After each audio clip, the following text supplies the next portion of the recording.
what I just need to do is get the various team members to do this myself. I don't necessarily need to use these turnkey companies. It gave me the confidence to invest out of state. I actually live here in America. So I'm not halfway around the world where this is such a huge risk for me.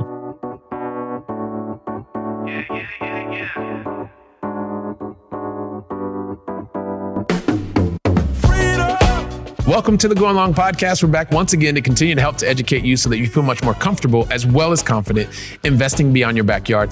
And yes, once again, I'm your host, Billy Keels, and I am super excited about sharing the conversation today with you. It is a conversation that's going to be absolutely awesome. Sure, you're going to get so much out of it. Amazing perspective.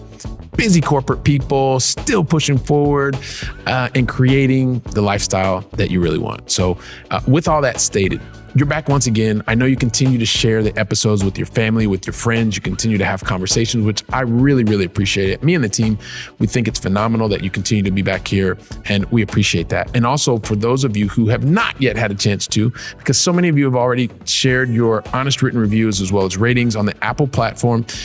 If you'd like to do that, if you'd be open to doing that, really would appreciate it. All you need to do is, just leave us a little honest written review as well as a rating. If you don't know how to do that, we have a cool little video for you. So just check the show notes and you can click the link and it'll help you out. But really appreciate that. It helps to continue to attract amazing guests that once again give you amazing ideas that you can put into practice. So with that, the other thing is so many of you ask about finding the early episodes or some episodes that maybe you can't find on your favorite platform.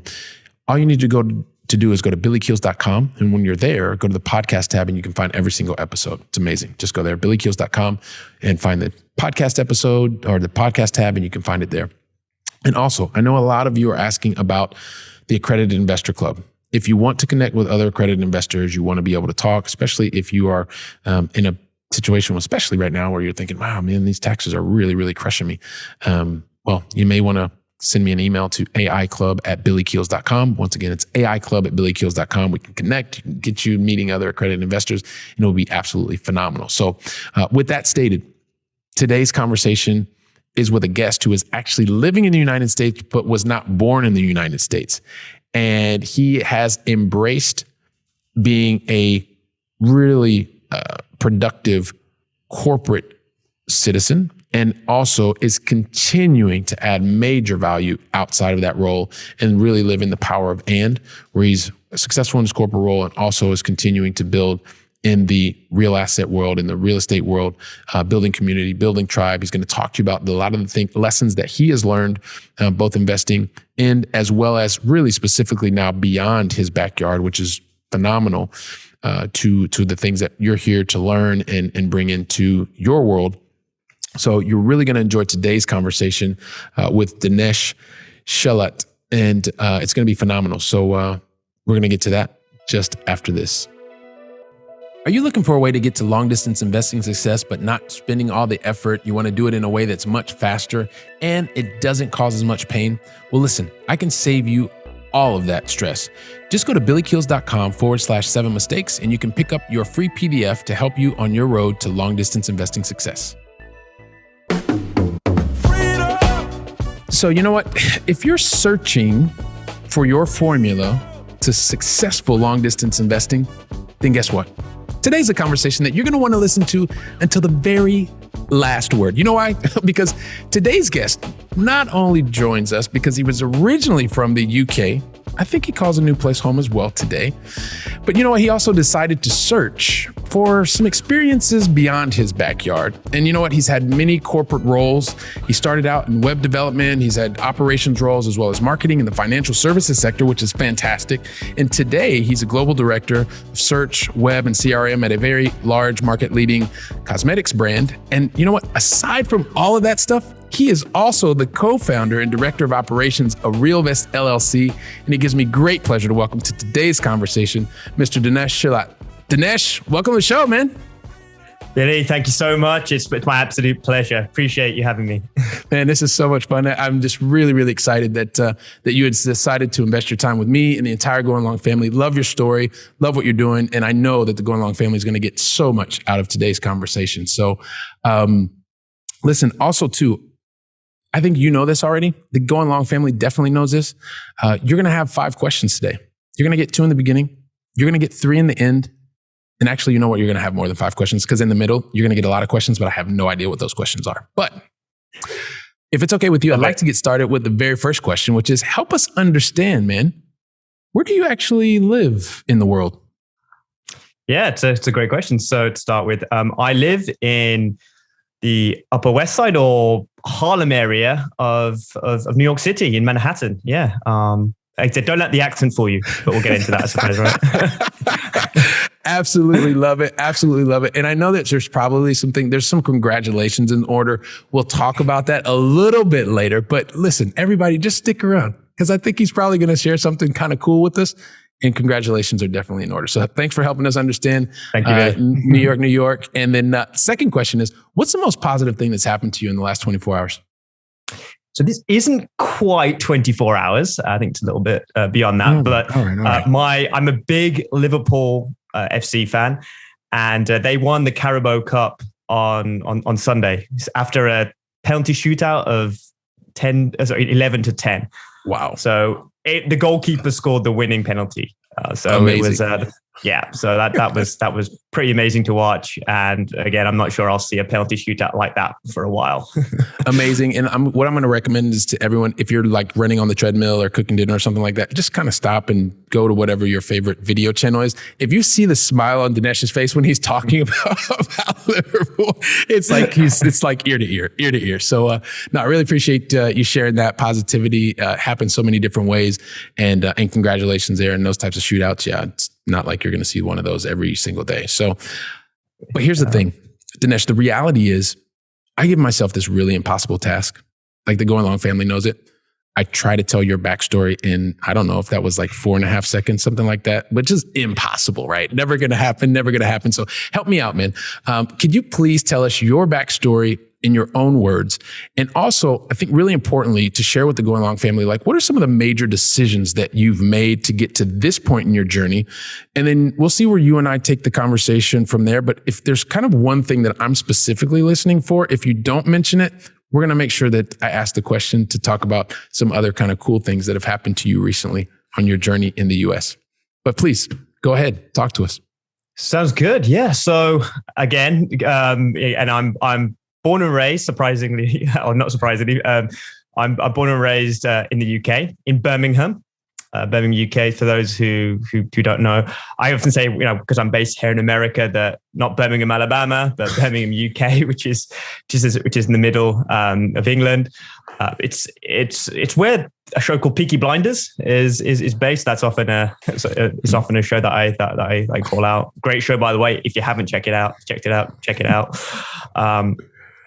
So I grew up there, did my, until the age of 21, and then moved to New York on an internship program. I hadn't ever set foot in the US before, mind you. Wow. And I just felt that, this was, I just felt that America was I always saw that it was a land of opportunity and a place that I wanted to end up. I explored going to college there. But just, the finances as such compared to the UK was such that it wasn't quite possible at that time. Mm-hmm. But, I persisted and found this internship program, which allowed, around 150 odd Brits to live in New York, mostly in banks. So I worked in the financial service industry, but in a web development capacity. Did that for a year. Absolutely loved it. I mean, it's like, imagine being in your freshman year of college again, like doing it twice. That's what. So it was intense year, but like all in like 1 year. It was an intense year. Having lived in New York for a year, I just fell in love with it. Wanted to stay, and I thought, this was going to be my adopted home. And that's when I did a bit of back and forth between the US and the UK. And eventually, secured a long-term visa, and then started my corporate career from there. And I started firstly at a startup. And gradually worked my way up to these larger corporate firms. But I have a SEO digital marketing background, Throughout that period, I always had like an entrepreneurial bug. While I was waiting for some visas to go through, I'd actually worked with my father to purchase an apartment in the UK. So so I'd helped him with that, and actually to this day, that's one of the properties in the UK that my parents still use as a source of income in their retirement. So that was my kind of first practical experience, let's say, in kind of purchasing real estate. And then I got to, I said, when I started working, as I said, I was building up, my income, as I was going from company to company. I was, getting raises in each of the new roles that I'd got. I'd looked at, I knew from a fairly, young age as well, that rent was one of the largest expenses. So if you could keep that low, and I was always conscious that, particularly in a city like New York, where rents are probably some of the largest probably the highest in the world. Yeah. And I knew I had to keep that low. So I was fairly frugal, and was able to save a fair amount. And I purchased my first condominium in the Bronx, and I put some rehab work, put some rehab work in. And then I was, after all that, I was probably, with the common charges, I was cash flowing about, $200 or $300. And, whilst that's considered, quite good for New York, actually, because people actually. Yeah. I was going to say, it's amazing. That's amazing. It's absolutely amazing. Some people lose money, right? Some people lose. There's a lot of foreign investment that invest in New York and actually just on trying to, raise the values that it will, that it will appreciate. Mm-hmm. But again, I'd got on bigger pockets, and I was going into the resource, and I was seeing that people were actually, really, I did the math in my head. And I was like, this is going to take me a while before I'm going to be financially free if I'm going to continue doing what I'm doing. This was a lot of work. It took me a couple of months to work with the contractors and get my resident in. And then I was like, okay. I went to a meetup in person, and I saw that people were investing out of state.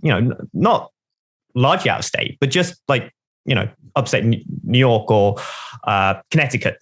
Or New Jersey. And that's when I was like, okay, I need to explore this. I limited my mindset to just where I could get to via the subway. I don't have a car, so I thought, but then that opened my eye, and I was like, all right, let me explore this a bit further. Did a bit more research on this and found out, on YouTube, again, we live in a wonderful age of the information age where this information can be, it's readily accessible. And found out about this thing called turnkey investing, right? Which is essentially buying properties, and it all being done essentially for, in terms of the property management, the acquisition. You essentially just give a company money, and they purchase this property on your behalf. So I interviewed several turnkey companies, and in the end, I decided, on the one that had the balance between appreciation, cash flow, and trust, right? That was something, trust being the most important thing. Was this company in Ohio. Bought my first one there, all out in cash. That was a hefty chunk. I'm not going to lie to you. That was a large amount of cash. But my plan was to then cash out. My strategy was to cash out refinance. So you buy it in cash. Yep. You then get the, you then refinance out and then rinse and repeat. That was going to be my kind of strategy. And I thought, if I just did a couple of these, and I'm pretty much should be financially free within reason, I'd be able to meet my expenses. Mm-hmm. So bought that, all good. I even got a little basket. I say, congratulations for your purchase. I got a little hamper, a little basket, and which was great. And I got the cash from the first check. I was like, well, okay, wow, this is working. This is great. Yeah. But then again, my second part of the plan, right, was to get this refinance. And when it came to appraising it, right, to figure out how much this thing was worth, I found out that it appraised at almost half of what I'd paid, what I'd purchased it for. So part of me was bummed. Right? Yeah. I was like, oh, what have I done? Right? I've just paid double for a property.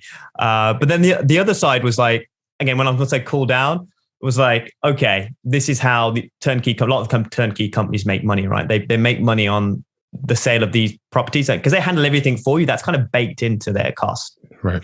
But then, as I said, like a light bulb went off and I was like, well, what I just need to do is get the various team members to do this myself. I don't necessarily need to use these turnkey companies. It gave me the confidence to invest out of state, but I actually live here in America. So a lot of this, I'm not halfway around the world where this is such a huge risk for me. I could, if worse comes to worse, I could just fly, to Ohio in a couple of hours, right? And view the property if I really wanted to. Mm-hmm. But so I already had a property inspector. I just thought, okay, I just need to get the right team members. So I just need a broker, a real estate broker there who I trust and understands what I'm looking for. And then I just need a property manager. And it started with the broker, and my broker out there has been fantastic. I bought the first one through her, and she actually had a relationship with the property manager. So, I said I knew enough that you needed a property inspector. Always have a property inspector. I knew that. Had those three members, and I was able to purchase at market, right? What my criteria was, I can't pay above market again because I'm literally losing money if I'm paying above market. Sorry, Dhanesh, one thing. So you said it was the broker, the manager, and who was the third? Who was the third member of the team? And the inspector, right? The inspector. Okay. Yeah. Okay. The inspection was absolutely key. That I knew enough again from YouTube education, right? Yeah. That the inspection was critical to making sure that you're. And I'd done that on my turnkey property. Mm-hmm. So the turnkey providers were like, "Oh, that's unusual. We don't really had that request for anyone." But I was like, "No, that's actually a line in the sand for me. Unless I can pay for the inspection again." That was a couple of $100, but absolutely was important for me to know that I wasn't walking into something that was going to cause me more problems down the line at least on the initial outset, right? Mm-hmm. Did you want to add anything else? Yeah, I mean, I can carry on to that if you want. If you had a question there. Yeah, no, keep going. Yeah, absolutely. I'll keep rolling. So I bought my first one with my broker there, and then I bought several others. Honestly, I bought I started with those single families. Mm-hmm. I bought I think 4 or 5 in succession, and then I thought, okay, let's see how we can have like a small multi-unit property, right? So I bought a duplex, and then COVID happened, right? And then I was like, COVID happened. And that, again, I think a lot of folks who had a bit of reflection, had time to think about things, just reassess my finances, get my sort of, to have my systems in order. I didn't have bookkeeping, and organizing all that. And then really able to measuring your success was important, right? If you can't measure it, you can't manage it, right? That's the old saying. So looking at my finances, I was actually, you know what, this is fairly profitable, but not as profitable as I thought it would be. Maybe there's another way, because I'm putting a lot of time into this. And so I improved my systems. I made sure that I had quarterly meetings, at least with quarterly, if not monthly meetings with with both my bookkeepers and my property managers to track things. And then I explored into this other area of the world of syndications, which I think obviously you're very familiar with, Billy. Just a little. And that was where I thought, this is, is there a way that I can invest without all these headaches, some of the headaches that I'm facing managing these properties myself? And that's where, when I was initially approached with it before COVID, I honestly thought this was the sketchiest thing ever. I was like, what? You want me to give money to someone that I don't really know that well, and in an area which I don't know? And honestly, I just dismissed it. I was like, you know what? I'm going to do my property thing, my thing, which I'm doing in Ohio, and continue with that. Yeah. Until I read a few books, and again during COVID, during COVID, and I was like, no, this is actually a great way of getting exposure to real estate, being actually investing in real estate without sort of, any of the hassles really. And that's what I decided, okay, I'm going to invest in, let me test this out. So I invested in a few myself, and I was like, this is not too bad, right? If you do the right steps, this can be very fruitful and can give you most of the advantage of real estate without the risks and some of the challenges of being a landlord. So, you know what? So there's a lot of great jewels that you have just shared with us. And one of the things that before we do that, because this is really talking about like feeling comfortable and confident investing beyond your backyard. You've obviously done that in your personal life, which I think is great. And I can relate to a lot because I've also done the same and also professionally. But I think there's one thing that you've made a major decision in your life recently that affects your life. And so I would love for you to share, because I think, didn't you just have some type of also additional citizenship or something like that? Thank you. Yes. Thank you. Yeah. Appreciate that. Thank you. Yes. Yeah. After, I came in 2007. Yeah. So yeah, it's been 14, 15 years since since I first came. And, I'm super pleased to have finally been, I call myself a dual citizen. I won't let my absolutely. Yeah. Which I think is great. I'm sorry. Yeah. Go ahead.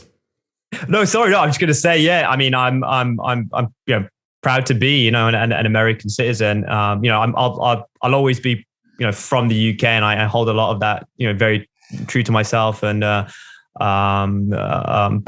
definitely, I can definitely speak to a lot about why, I really do, love living here in America. And I think New York in particular is its special place as well. Yeah. I mean, definitely in the New York area, I've got a lot of family that is in that area, and it is its own kind of living, breathing organism within the United States, of course. And I guess one of the things that it's really important to share with the Go Along family is everything that we do. And this is just another way to understand how investing long distance, having a different mindset, being able to minimize the self-limiting beliefs. I mean, anything you put your mind to, you put a plan to, and you execute that plan, whether it's real estate or in your life. You decided you wanted to go to the US and you figured out a way to do it. And then you decided that you wanted to take an even deeper step based on the things that you were learning, the experiences you were having, et cetera, et cetera. So I think that's a major decision. And I think it's also something that's really important for people to recognize in the Going Along family. So I appreciate you sharing that with us as well. Wow, don't you just love this conversation? This is amazing. This is fantastic. And so just really quickly, I just wanted to remind you, for those of you that are looking to create more options for yourself, get there faster, and do that with long distance investing, make sure that you go to Billykeelscom/7 mistakes to avoid, so that you can avoid all those mistakes, get to your goals faster and sooner. Once again, that's Billykeels.com/7 mistakes to avoid. Now back to the conversation. But I wanted to go back to some of the things you were talking about, because one of the things that I recognize in what you were saying, and hopefully while people were running on the treadmill or doing whatever, they also recognize this pattern that you tended to have a plan, and then you execute the plan, you repeat the plan, and then you decide to go bigger in the plan. And what I mean by that is you started talking about how you were helping your father purchase a rental property, and that rental property is still helping them today. Then you decided you wanted to do a rental property, and you did that in Ohio, and because you were learning from people, and then you rinsed, repeated, you had a plan, you wanted to purchase in cash, pull it out and go. Then you learned that maybe it doesn't work exactly like you planned, but you kept doing it. It didn't stop you. And then from the single family, then you decided to have the same thing. So I'm recognizing patterns all the time. And hopefully this is one of the things I want the Go Along family to do. But recognizing that pattern is something that you do and is helping you to generate more successful outcomes. The question I have for you is, why did you decide to invest your time in the meetings that even got you involved in real estate? You could have chosen anything, but you chose real estate. Why is that? Yeah, that's a really great question. And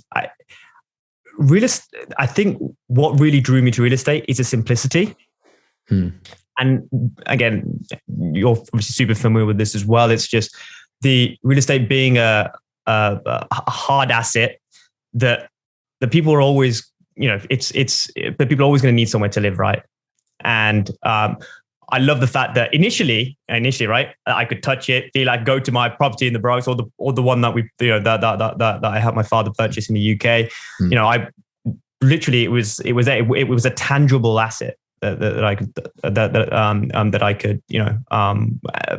could touch, live in if I wanted to.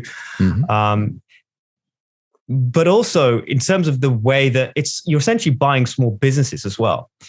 And the levers, sorry. It's okay. Levers, it's all good. Levers, potato.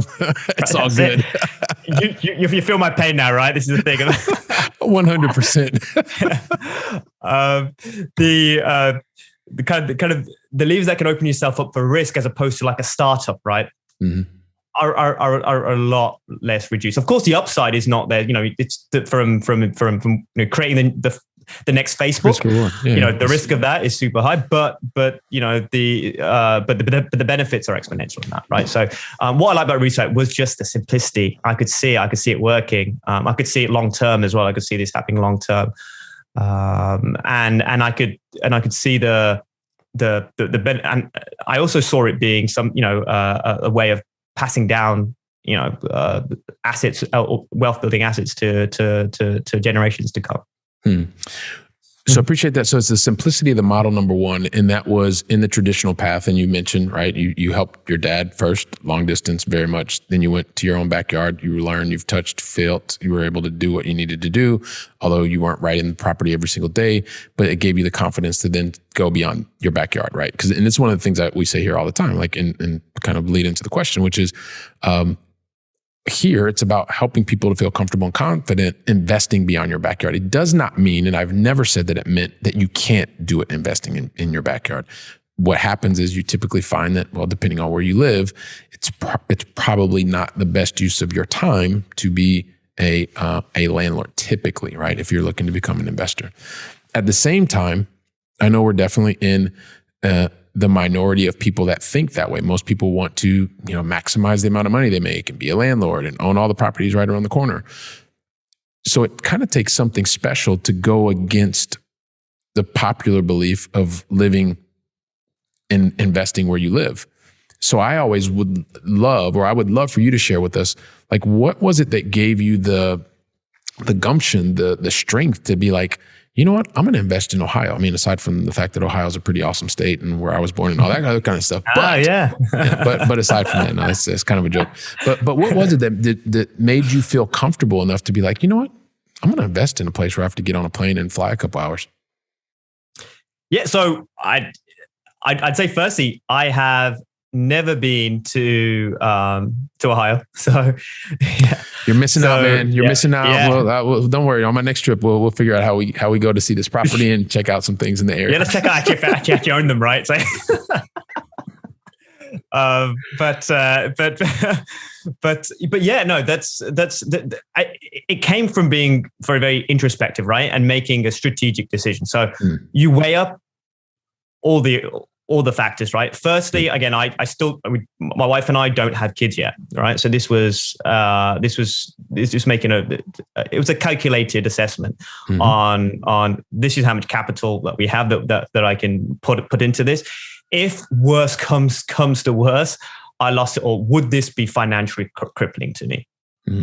And knowing that it wouldn't be, that was assuring. I felt I was young enough. I was still young. When I first started, young enough to come back from this, and it wouldn't, and it wouldn't be, the end of me, let's say, financially. So that was one thing to understand. The other thing is education. Really, really, I think more than anything, it was really understanding how this worked, right? And the mechanics of this speaking. And another thing was getting references, right? Speaking of others. So references can come in the form of speaking to others who have invested in the company or whatever else you're trying to invest in. Or it can be, again, through again, we live in this, again, I don't underestimate the fact that we live in the information age now, and the fact that this is available online, right? The research can be done on your own. So, whether it be on YouTube or search, on Google search, this can be found. So, take the time. For me, it was like taking the time to do that research, and then making, again, it's a calculated, decision based on my situation and my knowledge. Yeah. Fantastic. So there's and this is the pattern. It's having a clear plan, understanding that, you wanted to take the steps that you felt comfortable with, but you were doing that because you were in search of something new. You were able to assess the financial risk. And if you lost everything, would you be able to deal with it? Probably emotionally, it wouldn't be that cool. It'd probably suck in the very beginning, but then afterwards, just like, all right, well, got over that hurdle. But then afterwards, did you have enough education? Did you understand the mechanics, how things were moving? And once you were able to kind of check those two boxes, then I'm sure there were probably other boxes that you wanted to check, but these were the major boxes, and you didn't have perfect information, and you decided that it was the thing that you wanted to do to figure out overall if this goal of yours was something worth really investing more time and more energy into, which I appreciate. One of the other things is when I was in corporate, I worked in global roles and I had lots of responsibility, and I was working for a market leading brand, and I'm living in an amazing city as well. And so sometimes people would think, Dhanesh, man, well, hang on a second, dude. You're working for this amazing company. You're got this global responsibility. At the same time, you've got this other dream thing going on. Like, how in the world did you find the time to do all this stuff and excel at a high level? So help us talk to some other busy professionals that are thinking to themselves, like, I just don't have enough time because my job is so whatever. Like, I don't think it's impossible. So maybe give us some of the secrets that allow you to be able to do this in a way that you are performing well on both fronts.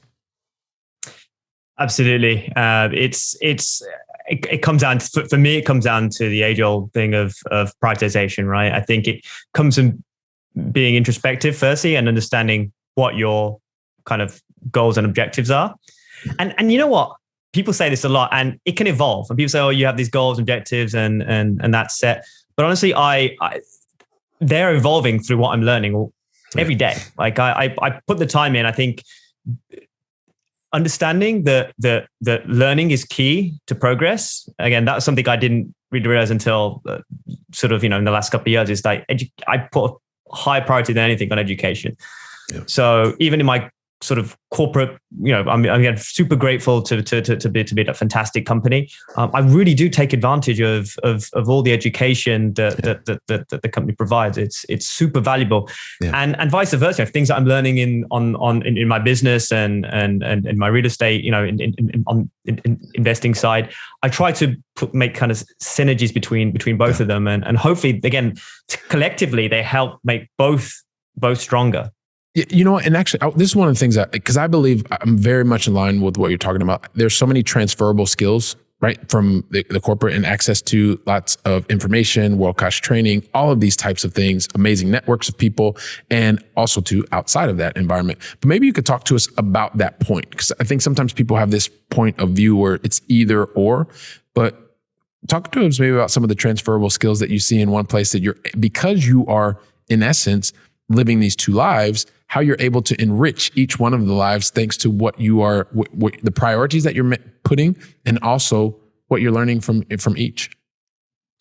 Absolutely. I think two big things is like the fact that it's got to be something that you truly enjoy, right? So I love digital marketing in the world of search. I think search data and how people are searching. I know that's a little bit outside the scope maybe of this podcast. But did you pick that up in the opening words? Yeah. Exactly. I loved it. So search, as I said, is something that I'm super passionate about. I think that people are more kind of more intimate with their search engine than they are with their own partners. So right. So just imagine for yourself and what you type into Google, right? I find that fascinating, and that will continue to be a passion of mine. And then the other side is financial literacy, right? And I was trying to figure out how can I combine both, and I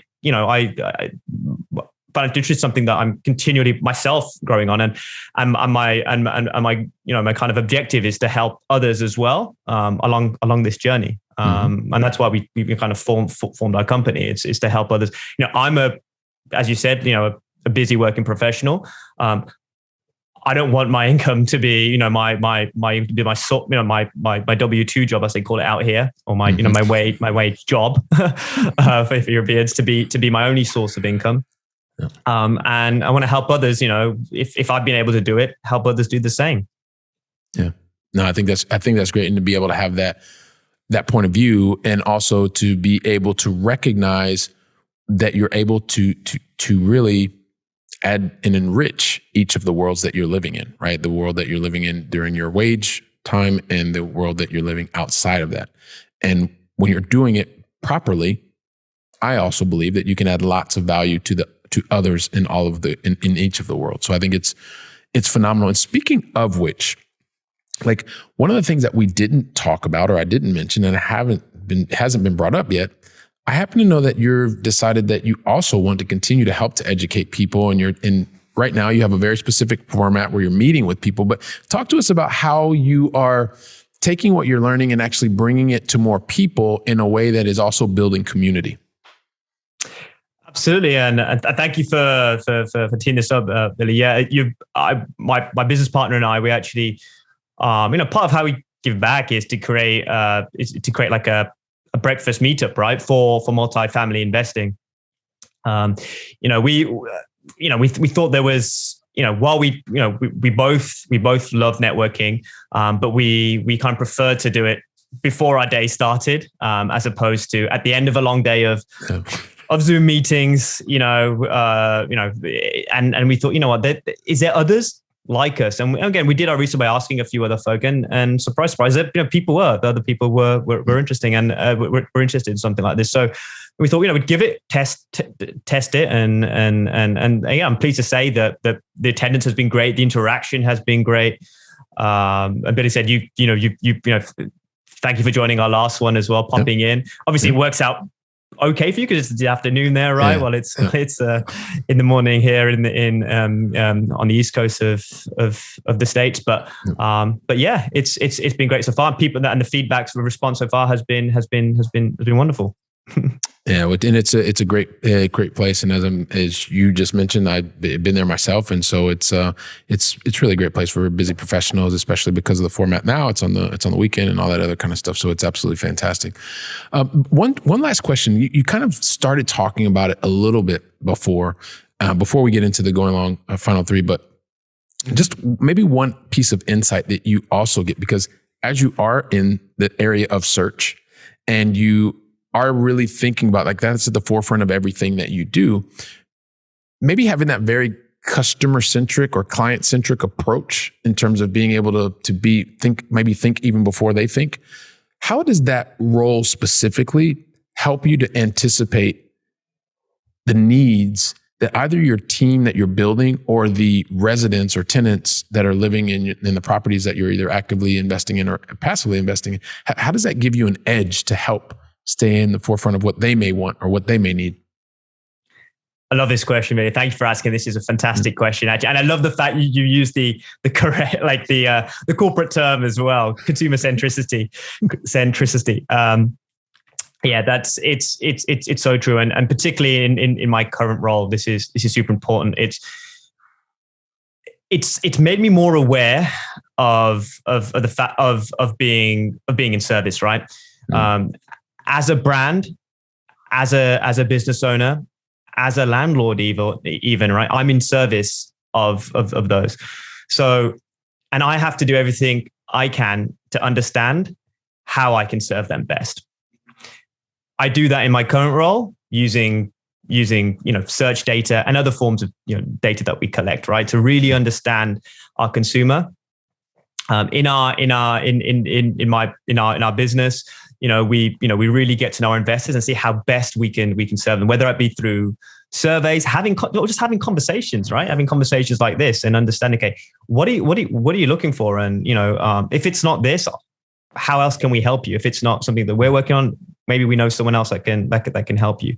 And then when it comes to being a landlord, I only self-manage one property, but that's made me aware that, look, these are people that we're serving, and this is someone's home. So I apply that to making sure that that I'm there on a timely, repairing things on a timely manner, and just having open communication and hearing and really taking the time to understand them.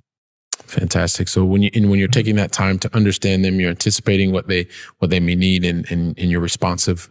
Those are things that once again, the transferable skills that you can use in one area and that also help to add more value in the other area. So I appreciate you sharing this with us. And you know what the thing is, Dhanesh, we kind of have to, I just want to keep talking to you forever. And I know that I can continue to talk to you after this, but kind of within this format. In this format, the deal is we got to get to the going long final three. But the thing is, I never ask anyone the going long final three. And because you're our special guest today, I need to make sure that you're okay with me asking you the going long final three. So are you ready?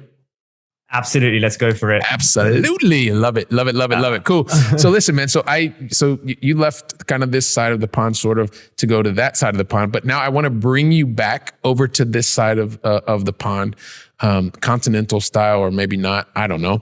But the thing is, here's the deal.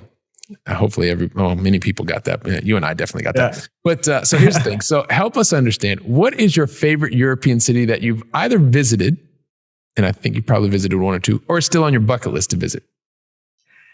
So it's a close one to where you're based, Billy. Barca, I do like Barca a lot, but I'd say but Istanbul is my favorite European city. Wow! I went to 13 countries in like 4 weeks after I graduated college many years ago now with my college roommates.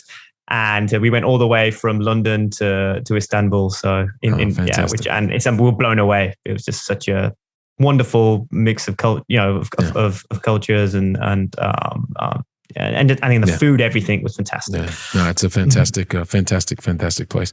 Perfect. So another vote for Istanbul. So we'll make sure to get that in the show notes as well. And then the second question really has a lot to do with the things that I've recognized in my life in coming into contact with really successful people. And I consider you to be somewhat successful as well, Dhanesh. And so you've probably seen this and you probably recognize this. Like one of the things that happens with really successful people is that they, unlike most people, when they're going out to do something, they set their mind to it. They put things into practice and they get it right the first time. Then they start to accelerate and then they start to get even. I think I did it again. It's okay. Don't worry, Dhanesh. It's kind of a joke. It's an inside joke with me and the. This was great. I love his face. He was like, "Wait a minute, did you just say?" Everybody stop and go check out the video version. So anyway, no, this is a joke. This is an inside joke with me and the Going Long family. It's what we do. It's kind of, we have fun with this. And the thing is, the reality is really successful people, not only do they make mistakes, Dhanesh, hopefully you'll agree with me, they make a whole lot more mistakes than most people, like a whole lot more. Why? Because they're usually trying a lot more stuff. But the reality is, and this is no joke, this is real. The people that are making mistakes, the successful people that are making 2, 3, 5, 20 times more mistakes than most people, every single time they have a relevant mistake or learning opportunity or whatever you want to call it, without a doubt, they stop, they learn from that mistake, and they put different strategies, tactics, and actions in place to minimize the probability of that exact same thing happening today. So because today you're our special guest, I would love for you to not to think about the mistake that you made or what that learning opportunity was, but what was the one lesson that you know that the Going Long family needs to hear today to help to minimize the probability of something terrible happening in their path to becoming? What's the one lesson you want to share with us? Yeah, I'd say the one thing is, when you're investing in anything or with anyone, it's the people that really matter.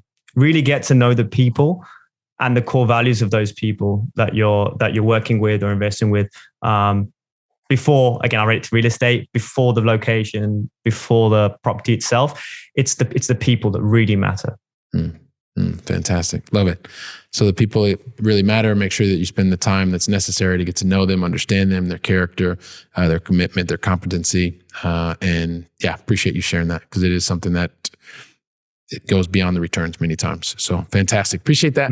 And then question number 3 of the Going Long Final 3 really has to do with helping the Going Long family add some more knowledge into our brains, or give us the opportunity. So share with us the one book that you would recommend with us today. So I'd say it's there's a couple of books, there's so many, but one that I really like is The Hands-Off Investor with Brian Burke. So perfect. Hands-off investor. You certainly won't be. After that, you'll be. He definitely goes into the weeds of that, and then you'll figure out, okay, do I actually want to operate these things, or do I just want to be passive? That will certainly help you make that decision. Yeah, fantastic. So the hands-off investor, Brian Burke, we're going to also include that in the show notes, man. And I'm just like every single time, Dhanesh, I am blown away. And like today, I feel like we just started talking a couple seconds ago, right? And you were talking about like you were trying to figure out how to get to the US, and it was different on the university because of the costs and all this other kind of stuff. And well, eventually you figured out how you were going to get over. You were there part of a program, and you were using your web development skills in the financial services sector. And after that, you figured out, well, kind of, I did something very similar, by the way. We'll have to talk about this later. That you figured out a way how you could actually start and stay with this experience that you had in your mind all the time. And not only were you doing that, you were developing your corporate career, your profile, and doing something that you really, really enjoyed, that you loved, and at the same time, you realized that you didn't want that to be your only source of income, because that potentially could have been your only source of freedom. And so you decided to build on top of that, attending meetups, and then you decided to buy that property in the Bronx, and you realized that this was working and it was great. And then maybe things you were probably learning that weren't so great, but without like really getting stuck there, you decided, hey, listen, you know what? I want to actually figure out how we can even go beyond what we're doing today. And you decided to make that first investment in that property, that turnkey property in Ohio. And then you realized that, hey, this is working, and how can things continue? And then you got that appraisal, and it was like, oh, well, that wasn't so cool. But you didn't stop. You continued, and you continued to go to the horizons and take it to the next level, all the time that you're continuing to successfully perform in a global responsibility where you are in your corporate role. And so not only did you decide to go to different states, not just Ohio, but Texas and other places, you then decided, hey, listen, how can we also take this to the next level? And maybe not necessarily be consistently active, but also figure out ways that are more passive. And how can you do that successfully?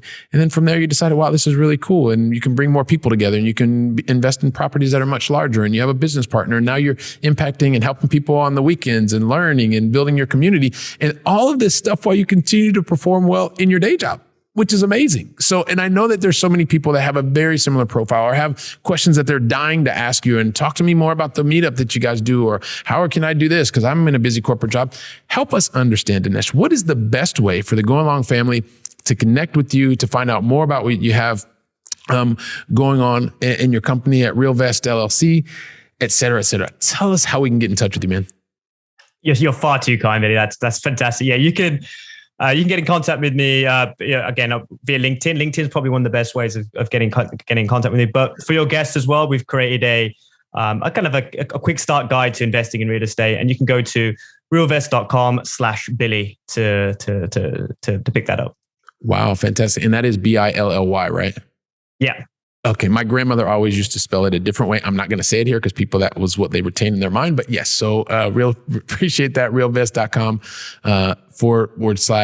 /Billy, BILLY, which is fantastic. And do me a favor, LinkedIn, or Going Along family, you all know this, I ask you every single time, but when you reach out to Dhanesh, make sure that you let him know that while you were running on the treadmill or watching the YouTube video or whatever, that you've actually already connected with him, and that you heard him and watched him here on the Going Along podcast, so that it makes the conversation between the two of you much easier to continue. So once again, when you reach out to him on LinkedIn, make sure you leave him a personalized invitation so he knows that you all have already connected here. So, yeah. Listen, Dhanesh, this is amazing, man. I really, really appreciate you investing your time with me and the entire Going Along family. I appreciate that from the bottom of my heart, man. Thanks so much. Thank you. I hope it was super helpful. Thanks so much, Billy. All right. Appreciate it. And Dhanesh, if you give me just 15, 20 seconds, just want to say the last words to the Going Along family, and then we'll wrap things up. But listen, Going Along family, Dhanesh, he came in, he gave you serious, not just strategies, but real tactics that you can do. He shared real life stories. And you know what? So many of you have already worked in corporate roles as well. It's all possible. It's just a matter of connecting with the right people, the relationships that Dhanesh was talking about. And he's giving you an excellent way to reach out to him and connect. So I know while you're doing all this stuff and you're taking today's conversation, you're sharing with your family, with your friends, and you're talking about it, you know what? In the meantime, I'm really looking forward to welcoming you back on the very next conversation. So until then, go out and make it a great day. And thank you very much. Wow. Don't you love hearing from top-notch experts in the field? When I was getting started, I really wish that I would have had access to such experts. And even more, I wish they would have given me like a really simple list of things to follow so that I could have gotten to my goals much faster and been much happier even sooner. So that's why I've created for you the 7 things that you should avoid in order to be successful in long distance investing. And you can pick that up really easily by going to Billykeels.com/7 things to avoid. And also, if you liked today's episode, don't forget to leave a 5-star review. I'm looking forward to seeing you on our very next episode, so go out and make it a great day.